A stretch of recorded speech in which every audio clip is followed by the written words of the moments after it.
सजला सफलास्तस्य श्यामला, ऐसी महाधरा के भूप मान भंग होकर आते हैं, छोड़ छोड़ कर नृप को रूप। शयन पलंग के नीचे छिपते हैं वे वृंद वृंद तजलार। इसी तरह हम भी आई हैं हे त्रिभुवन पति हे व्रजराज।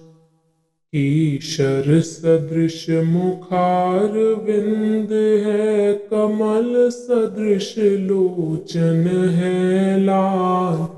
मंद मंद सुकटाक्ष करो क्यों नहीं हमारे पर गोपाल। रवि शशि उदित समान युगल, ये लोचन प्यारे प्यारे हैं। क्यों न कटाक्ष करो मन मोहन, हम तो नयन पसारे हैं। वह कटाक्ष जो हम सबके ही शापों का संहार करे, शीतलता संचार करे, वह भव की बाधा शीघ्र हरे।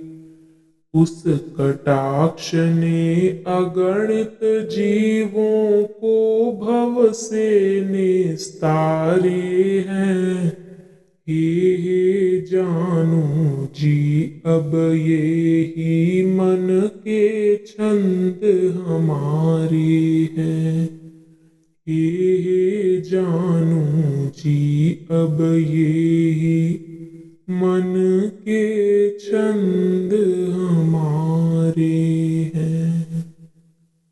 इस पद में गोपियां भगवान श्री कृष्ण के प्रति अपनी गहरी भक्ति और प्रेम को व्यक्त करते हुए उनकी दिव्यता और सौंदर्य का वर्णन करती हैं। वे बताते हैं कि संसार के बड़े बड़े राज्यों और साम्राज्यों के स्वामी भी जब उनका मान भंग होता है तो अपने वैभव और रूप को छोड़कर शरण में आते हैं।